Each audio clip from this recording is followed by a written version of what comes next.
Hello everybody, welcome to this week's version of Full Force. We are jumping right into Legacy Cube, because it's back. And I'm going to go into Mono Red. We're just going to start taking picks right away, and I'll explain them. We've got a really good Mono Red pack here, actually, because Stromkirk Noble is pretty powerful. Not the best one-drop in Mono Red, but all of the one-drops in Mono Red are very important. Mono Red one-drops is, like, the king. You really need a lot of them, in my opinion. You want to have very few 4-drops, like 2, 3, and then just a slew of 1-drops. 2s and 3s kind of descending from there, and then you can play like 15 lands and go hog wild. That's the best way to do it. Occasionally you might have to play a 5. I don't even like things like even Thundermaw. Really expensive 5-drops I don't think are actually that good in this kind of deck, just because you're trying to be so aggressive. You don't want to be at 5 mana, and you don't want to spend that much time on them either. Like, you'd rather just be dropping 2 things or just burning them in the face at that point. In any case, Phoenix. Like, getting to 5 should actually take you more than 5 turns if you're playing 15 lands. Like, you might end up doing it on turn 6 or 7, and that's less important. Rather just have other better gas. Phoenix, Firebolt. Which one do I want? I do like Firebolt. It's not crazy good. These are both pretty okay. One thing that's missing from this particular cube, they've taken it out of the last few Legacy cubes, is you won't notice the #1 most powerful mono red card, which is Sulfuric Vortex. That card is missing. But you do still have Goblin Guides, we still have Koth, we still have a bunch of other really powerful cards, so deck is still quite good. I think it's Phoenix. Phoenix is just great, because you can buy it all the time. So I think I'll take the 3 here. Lavamancer, pretty good. There's also Exquisite Firecraft and Lightning Strike.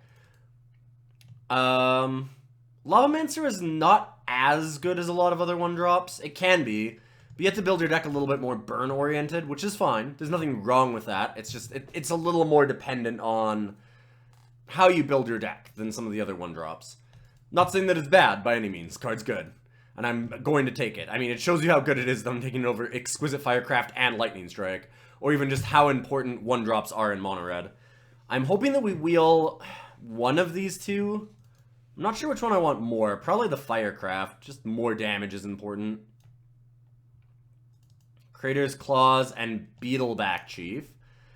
Beetleback Chief is good, but a little bit low on priority, being a 4-drop.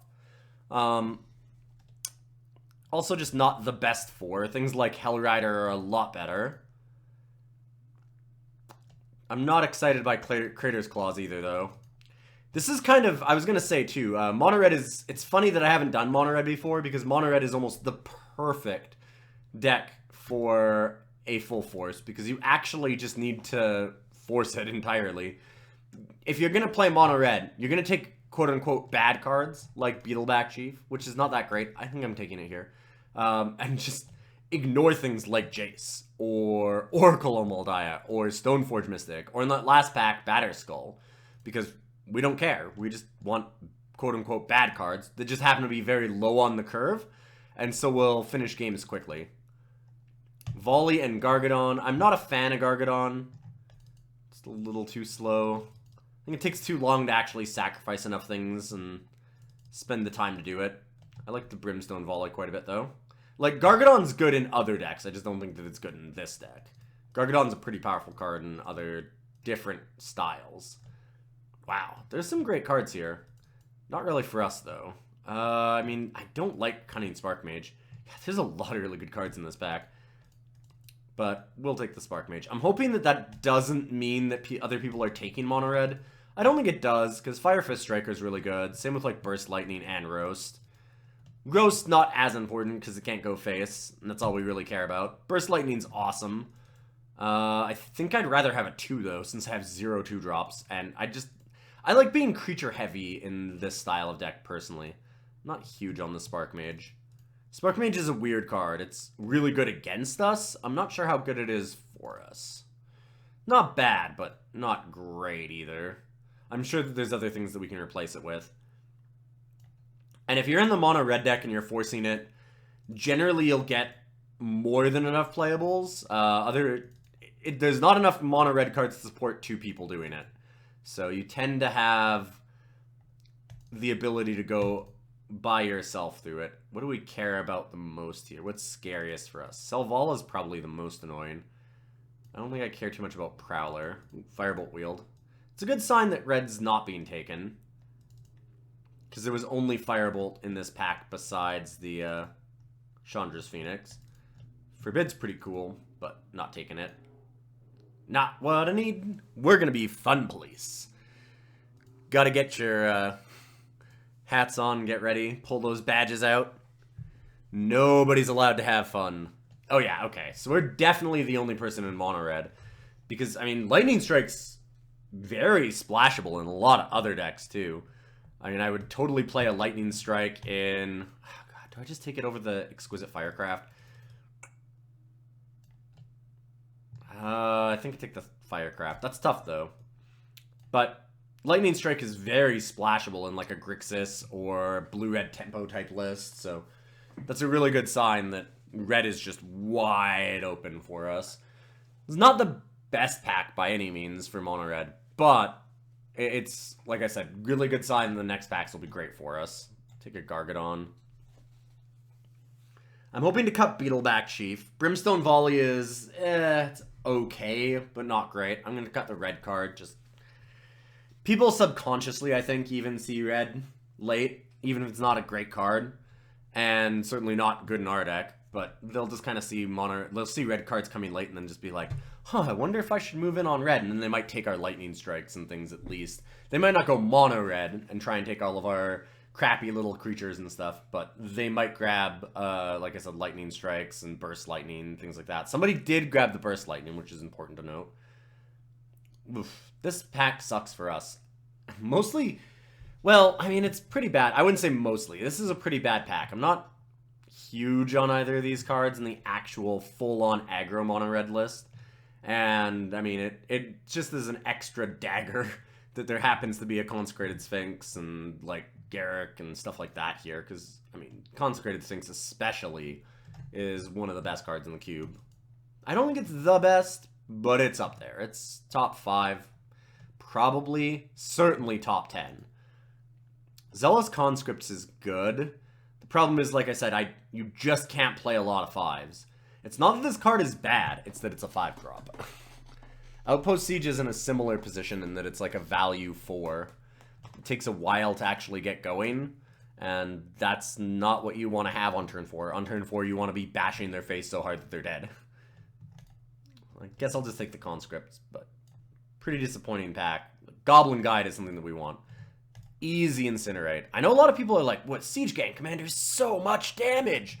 Like, oh man, you just sacrifice goblins for days! Yeah, but that's like 7, 9, 11, 13 mana to sacrifice all the goblins, like in itself and all the goblins? That's not good. I mean, okay, card is good, but when you're trying to be super, super aggressive, which is the best way to build a mono red deck, in my opinion, you don't need this. If you're stuck playing it, sure, it's not bad, but you can have better options for sure. Incinerate, for example. Wow, this is scary. Like, so many good blue cards. Good blue card. Lots of Planeswalkers. Jiraga Tree Speaker, which is just the nuttiest card in green. I mean, there's Rafellos, but it's one of the top 2. I mean, it's top 2 ramp card for actually ramping. It's right behind Rafellos. We're stuck with Chandra Pyromaster. People are like, but stuck, it's a Planeswalker, it's great. It's fine. I'm not mad about getting it, but it's hardly the 4-drop that I want. The 4-drops that I want are, like I said, Hellrider, Hero of Oxid Ridge. I don't think that's in this. I'm not 100% certain, but like Hero of Oxid Ridge would be another one. Flametongue Kavu is okay. Can be really good. The problem is that, put it this way, it's amazing, and I do mean amazing, in the actual matchups where they have creatures to kill. killing a blocker, smashing with team, and getting a 4-2 is fantastic. Hard to underestimate it. But the problem is that you might end up against like a blue-white control list that doesn't have creatures, and it's not a May. So then you're just stuck with it in your hand. You can't really do anything, and then it gets really awkward. Rabble Master is fantastic, so I definitely like that. We're getting a lot of 4s, and I don't like it. I need 1s. Where are all my 1-drops? Woo! Baby! Okay, well, best 1-drop in red. Possibly the best card in red in this set, because there is no Sulfuric Vortex. I think it would be. It's definitely up there. It's like this, Burning, Shrine of Burning Rage, Lightning Bolt, Sulfuric Vortex, Koth. Those are the kind of the, like, nuttiest ones. Ooh, and now Chain Lightning. Alright, then. Well, I'm getting happier. Torch Fiend and Koth. Koth is the 4-drop that you actually want. I love Torch Fiend, though. I do need early game. I've gotten a lot of 4s.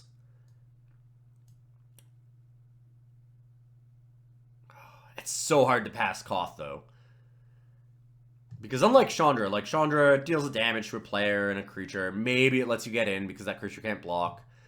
But Koth just smashes for 4 haste. Boom. Right away. That is not to be underestimated. It's way more powerful than Pyromaster. One of the other things is, too, is that you tick up Koth twice, and then you just minus it, and you can't lose. It's almost impossible to lose with the Koth emblem. I don't think I've ever seen it happen. Because it just kills them almost immediately. In a mono-red deck, you should have absolutely dealt them some amount of damage beforehand, and you have to have at least 4, so you're doing 4 damage a turn. That's unblockable, unstoppable damage. You're just going to destroy them. Not including your current board state, or what life total they're at. Take a Bloodbraid Elf. It's a red card. Just want to stop people from imagining that red is open. I can't imagine that they'd think that at this point, but, you know. Still a good practice, I think. You don't really need to hate draft too much. I mean, if I happen to see a Batter Skull insanely late, no other red cards in the pack, I'm going to slam the Batter Skull just to hate it out. Same with, like, other lifelink cards like that. But in general, I don't think it really matters. It's better to just make sure that people aren't in red rather than cutting, you know, dual lands or whatever from them. If anything, in this style of deck, a lot of the times I don't mind, like, I'd like to hate draft dual lands, just because it does actually mess up people's mana base, probably. Like, there's a chance that it can anyways, and if they have a mediocre mana base, then that's good for you. I think in this deck, I don't know, I almost want to encourage people to play more colors, just because it's like, be greedy. Please be greedy. Like, here, I'm not gonna hate Read the Bones or Erebos. Go right ahead and play those. They lose them life. That's exactly what we want. Actually, Cura does prevent damage. Tamiyo's more expensive. I'll take Cura. Doesn't really matter a lot, but just minor things. But yeah, in a way, I almost want to encourage people to play more colors, just because if they're greedier, they're probably a little slower, they might be a little bit clunkier, and that's what this deck capitalizes on. And it does also capitalize on bad mana, too, though, so there's a bit of a 50-50 there. So I'm not entirely certain which is better in that particular circumstance, but it's always great to see your opponent play, like, a bunch of different colored lands in game one, because you're like, oh, yeah, like, they're gonna get punished for this. It's exactly what this deck is made for. Wasteland's pretty good in this deck. I also think that it'll wheel. I'm not a huge fan of Flame Slash. I just don't care about killing creatures. I want things that go for face. It's not that I won't play a Flame Slash if I have to. And in a creature matchup, like, it's a good sideboard card for sure. Because if there's a deck that has a bunch of creatures that are good blockers, then I'll want a Flame Slash. But I think I'm just going to take the War Marshal. This is a very disappointing pack. Because I don't like War Marshal all that much, but I'm just going to have to. See, I'll take Ire Shaman. Horde Lane Outburst is reasonable as well, but I think Ire Shaman's a little more important. We just want things that are cheap. Really need some more 1-drops. And yes, it's better than Mizium Mortars. I mean, Mizium Mortars is just a more expensive Flame Slash in our deck. We're never going to overload it. If we have to overload a Mizium Mortars, we've already lost that game. For sure. This is almost always getting played as a 2-drop, by the way. Interesting. Kiln Fiend. That's not a card that I'd often play, but this deck has a lot of instants and sorceries. I mean, I'm not super excited about it, but it seems reasonable in this list. Devil's Play could be good. That'll possibly wheel. There's a good chance of it wheeling anyways. I really need more 1-drops. That's always what I say whenever I draft Mono Red, though. Because I would be happy with, like... If we could do this, I would be ecstatic. Like, realistically, you just want as many as you can get. To an extent, I suppose, but you'll pick up basically every 1-drop that you see, even if it's much worse, quote-unquote, than a lot of, like, 4s or 5s or whatever. It can be a lot less powerful. You don't care about power, you care about speed and tempo. Reckless Bushwhacker is a poor imitation of Goblin Bushwhacker. Might do it anyways. 2 damage to a player each uptick is pretty good. As a pinger, I might just want the Reckoner, but Reckoner probably wheels. Take the Bushwhacker, actually. Ooh, Lightning Mauler is great. Oh, so is Scrap Heap Scrounger, actually. I'm not going to be able to buy it back. I might play 1 Swamp or something, just in case. If I find a Badlands, I might do it. Or any other kind of, like, black-red duel. But Scrap Heap Scrounger is pretty interesting. 3 damage for 2 is awesome. I'd always play Gorehouse Chainwalker, and it's basically that. But with a little minor upside if I manage to find a way to produce black mana.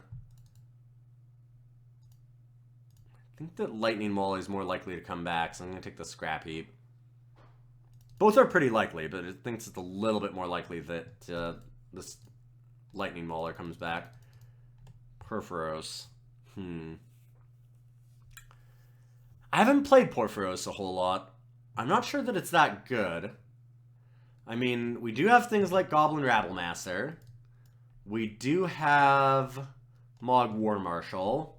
So maybe it's okay, but I'm not a really heavy creature deck in this current list.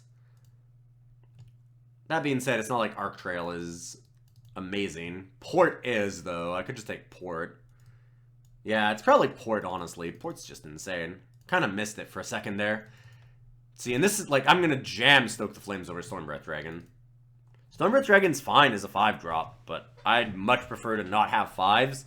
And 4 damage that could even be for 0 mana is pretty fantastic. Stoke the Flames is great. Char and Collective Defiance.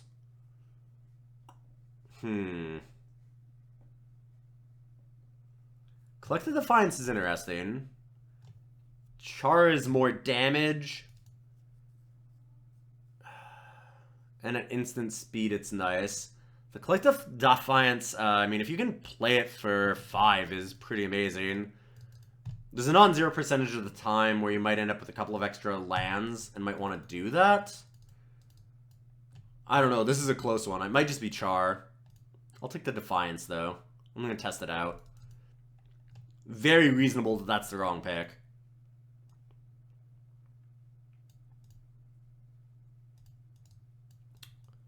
I'm going to take Fork Bolt. Yes, over Flame Slash. Hordling Outburst does work with the Porphyros if I really want to do that.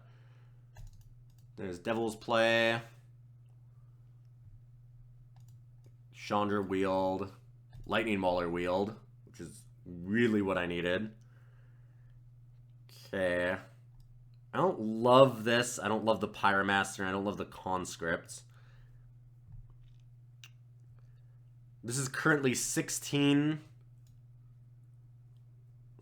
lands.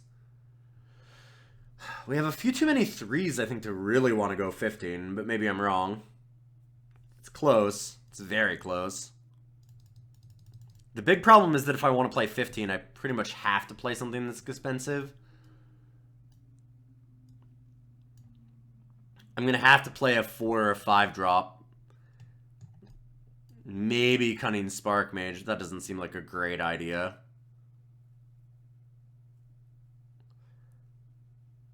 I'm really tempted to try out the Perforos. Oh, did I not? I didn't draft Porphyros. I'm crazy. Okay, I totally zoned out there. Maybe I just leave the Pyromaster in. I can see swapping it a lot for Flametongue Kabu, but again, I don't love having this main deck, because if there's a deck that's like mostly Planeswalkers, which is certainly possible in this format, it's just a dead card. You have to kill one of your own things to even get it out. It's just awful. The fail case on it is very high.